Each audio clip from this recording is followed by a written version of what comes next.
Tell me about the pregnancy. How did you guys find out, and what did they say about that? Whether she just found out she was pregnant. Yes. Oh, she called us and told us Okay. that she was pregnant again. And it's something that, with her health, she had problems with Bella, she had problems with Celeste, and we were worried about her health. Now, I understand you want to try to have a boy, but we're worried about your health before you have another baby. And they were trying, from what we were told, they were trying to have another baby. And then when she was pregnant, she had, every time she was pregnant, she did something big for Chris. This surprise, go upstairs and read this. And she had shirts made for everybody. She said, we're expecting again, or something like that, it said. And he came walking in the house because she had on video. She's got to have 6,000 videos and pictures on her phone. And you see him come in, he was all excited and everything else. And I don't know. And then that Monday when she came back, Chris had told us that she had a sealed letter. So he told her, this was enough, because we kept asking Shannon, what is it? What is it? I don't know yet, Dad. I don't know yet. And we know she went to the doctor before she left. She said, I don't know. And then he said that she had a sealed envelope or a sealed letter from the doctor's office telling them what the sex was of the baby. So I never got to see that from her. Who prompted having a third child? Was that her idea, or was he pushing for it? Do you know? They were trying to have a boy. He wanted to have a boy. Okay. Even though Celeste was a tomboy. Yeah. She was a...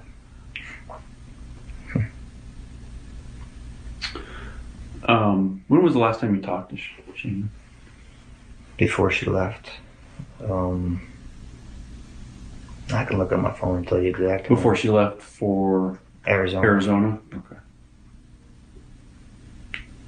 And then I just texted her, told her have a safe trip back. And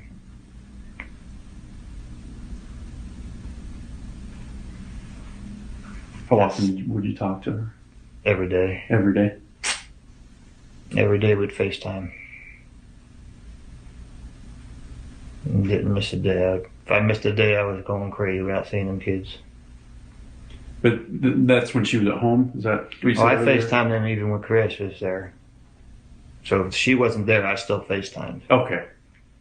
I FaceTimed almost every night unless I got home late from work and the babies were... In November 2024, a package arrived at a news desk in Colorado. Inside were photocopies of handwritten letters.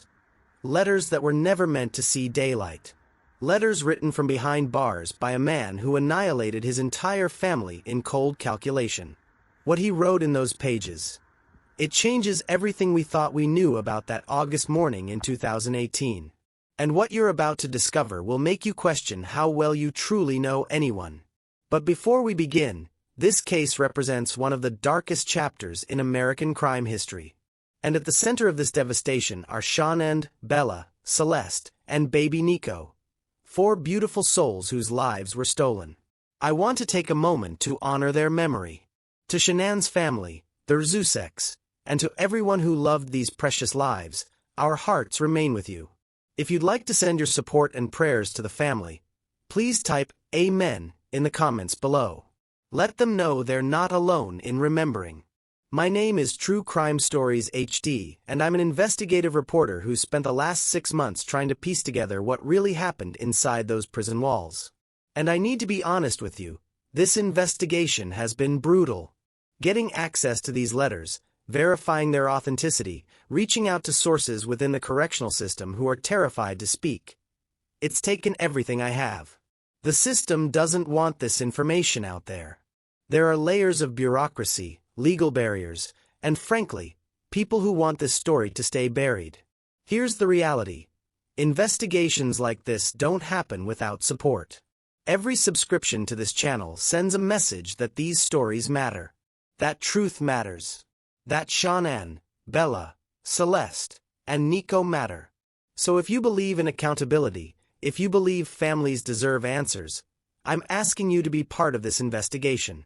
Your support allows me to keep fighting for access, to keep pushing past the walls they put up. Now, let's talk about what Chris Watts wrote in those letters. August 2018. Frederick, Colorado. From the outside, the Watts family looked like an American dream. Shannon Watts, a devoted mother and successful professional. Chris Watts, the quiet, hard-working father.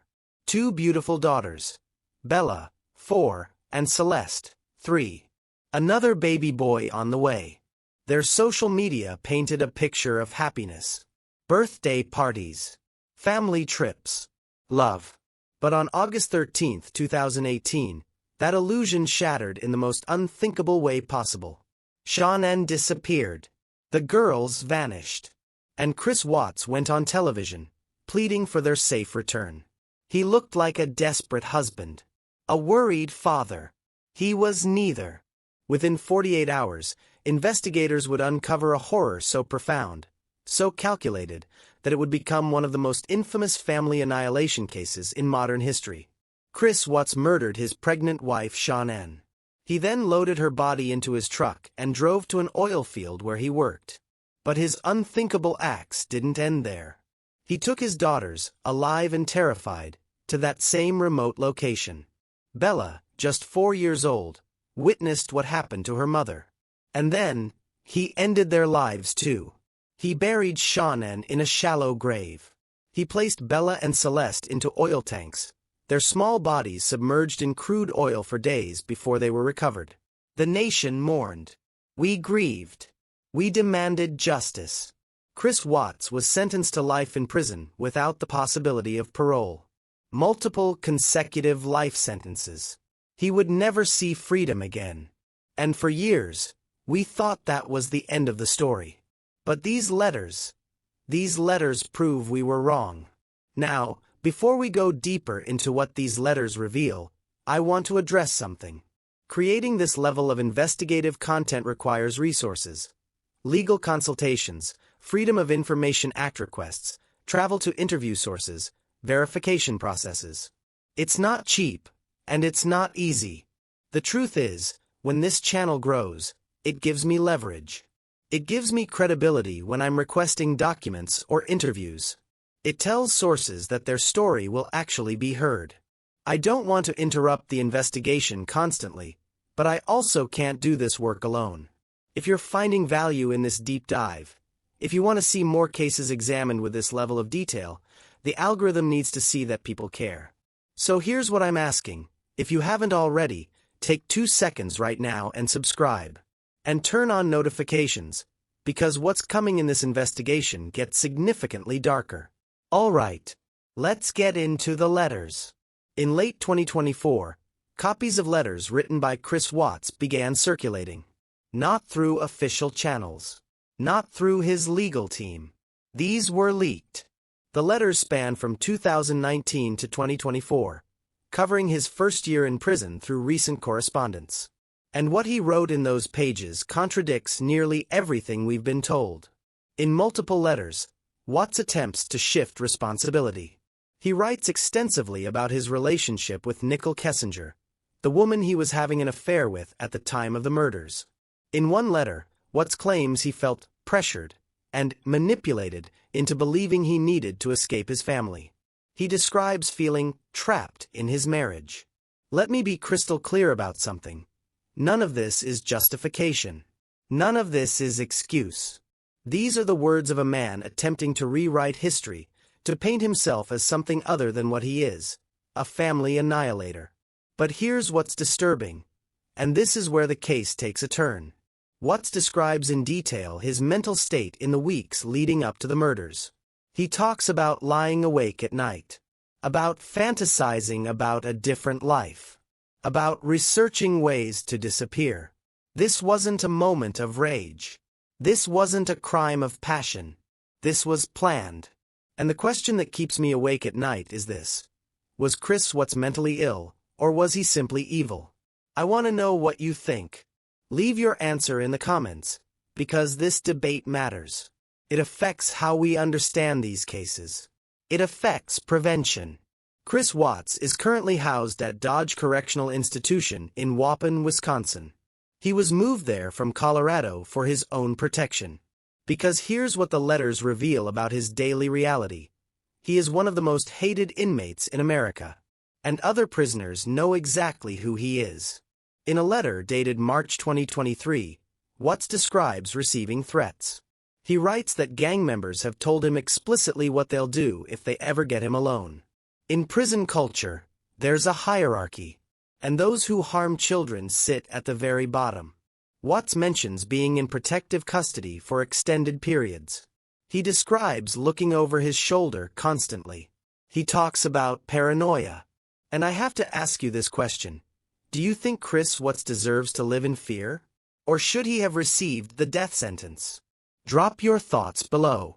Because this debate about justice, about what someone like this deserves, it's something we need to grapple with as a society. But here's where these letters take their most disturbing turn. In recent correspondence from late 2024, Watts begins discussing his daughters in detail.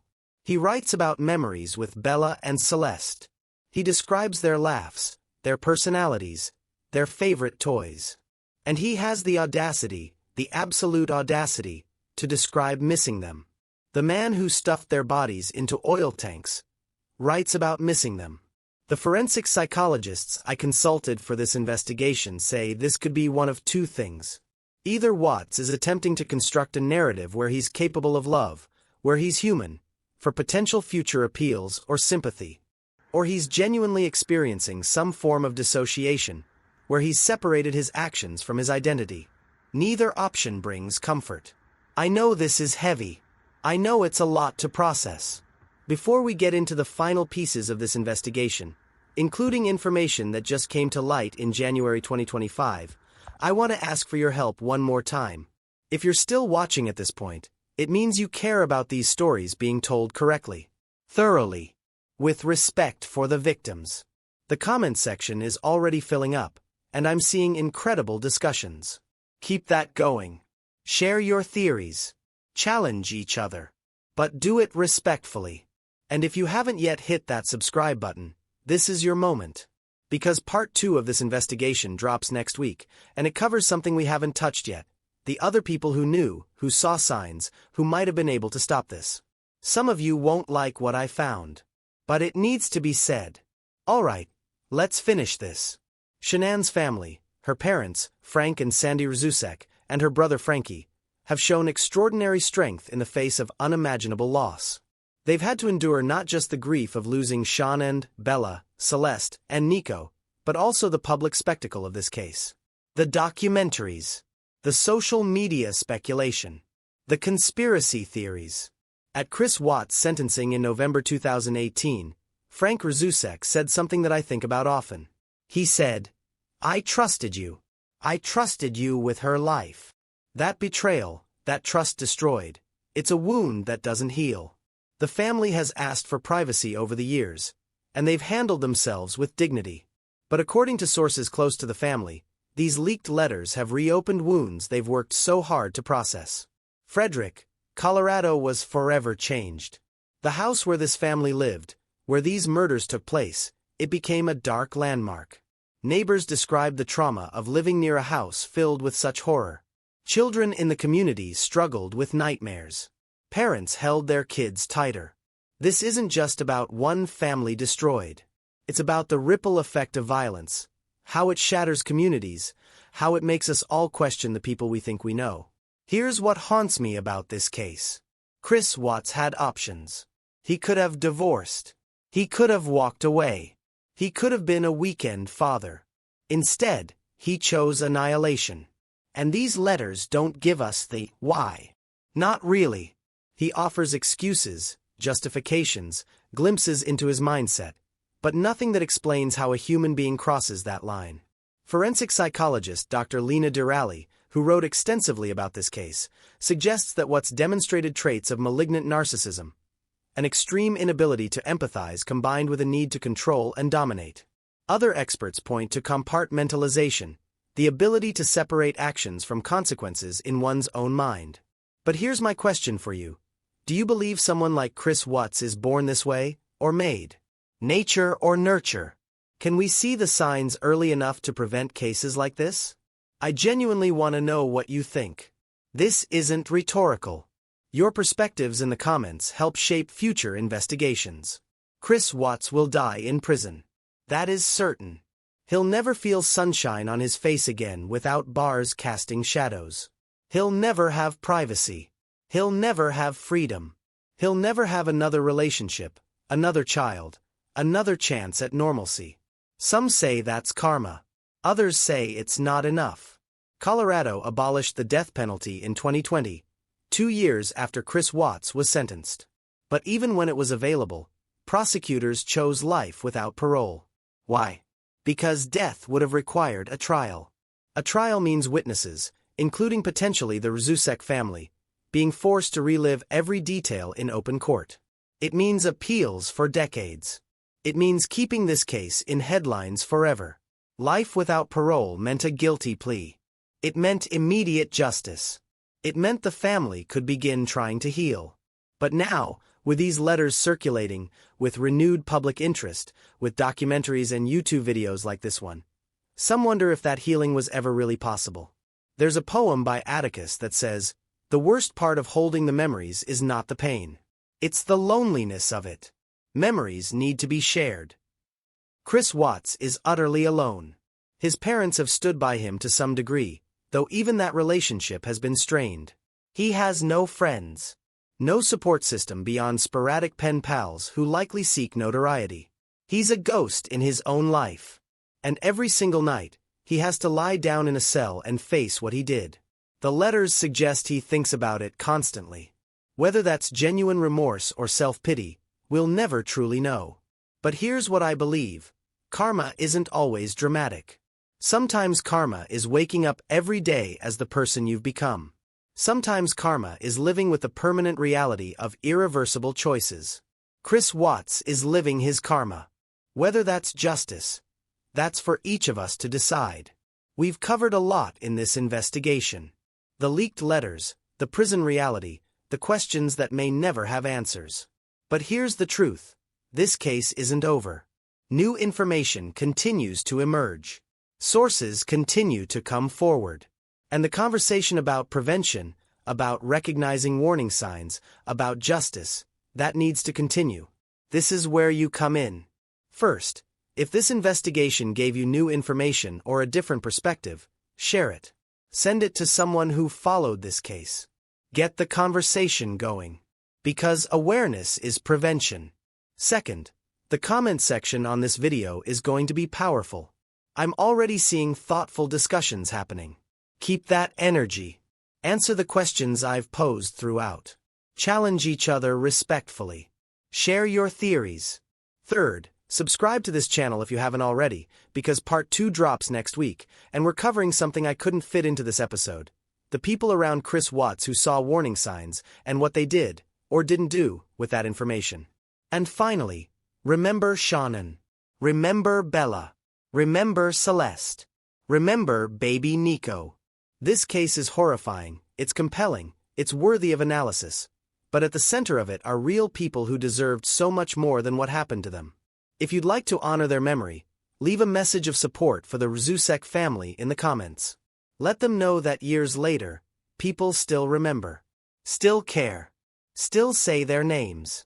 Type Amen if you're sending prayers and support their way. Thank you for watching this investigation. Thank you for caring about these stories. I'm True Crime Stories HD, and I'll see you in the next one.